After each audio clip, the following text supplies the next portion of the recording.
Its intentions are to use that weapon for nuclear blackmail and then to, quote, reunify the peninsula under the red banner. So he would use this to extract payoffs, as the regime has done with their nuclear program in the past, and to drive the United States and our allies away from this peninsula that he would then try to dominate. Well, that's President Trump's national security advisor, H.R. McMaster, on Fox News Sunday this morning.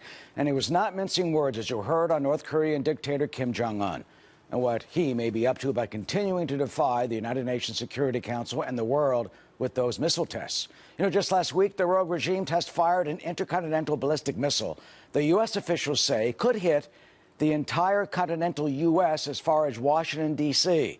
So, as the young dictator becomes bolder, what can we do to really rein him in? Joining us now is former U.S. Ambassador to Iraq and Turkey, James Jeffrey. Ambassador, welcome. I'm simply put, as H.R. McMaster said, it seemed that Kim Jong-un is trying to shake us down. I mean, it's extortion. Get out of South Korea, or I'll continue and have a nuclear weapon that can target you. What McMaster said today is, without doubt, the most important thing any of your viewers will hear or see today, or most days. The reason is, most analysts here in Washington believe that the North Koreans were developing these nuclear weapons supposedly for defensive reasons, to keep us from attacking them as we attacked Iraq or brought down Gaddafi in 2011 in the Middle East. I never bought that theory. We tried to unify Korea in 1950 by going into the North. The Chinese intervened. We're not going to do anything like that again. What McMaster is saying is this is an offensive capability. He has a huge army. He has many ways to undercut South Korea and even threaten Japan. What keeps him at bay? The American deterrent military structure. But if he can strike the United States with nuclear weapons, even if we would destroy him in return, he feels we won't risk Seattle for the Korean capital of Seoul.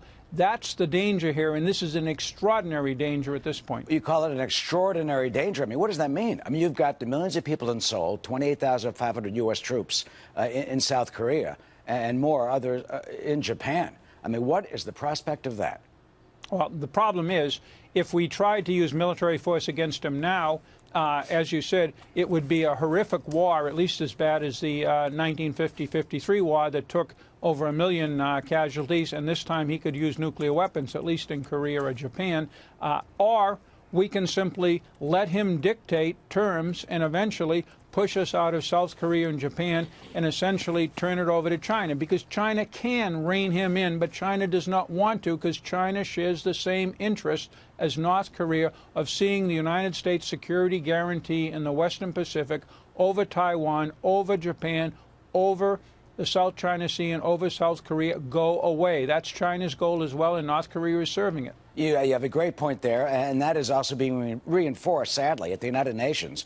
China and Russia, both basically, even though they've signed on to some of these resolutions, teaming up against us. I want to play you a soundbite of the Russian ambassador to the UN last Wednesday, basically blaming us. This guy is blaming us for the tensions because they want what Kim Jong-un wants. They want us to stop the joint military exercises with South Korea, as well as stop deploying those THAAD missiles that are there to protect South Korea. Here's what he said. Take a listen. It is precisely this way that Pyongyang interprets the extreme military activity in the region, which takes the form of regular large-scale maneuvers and exercises by the United States and its allies, including sending strategic bombers, naval task forces, and aircraft carriers to the region. An additional destabilizing factor in the region is ramping up on the territory of the Republic of Korea of elements of the American anti-missile system THAAD. Well, you just heard it. I mean, what are the chances of us not conducting these military exercises? There's some starting this coming week. They want us to pare them back.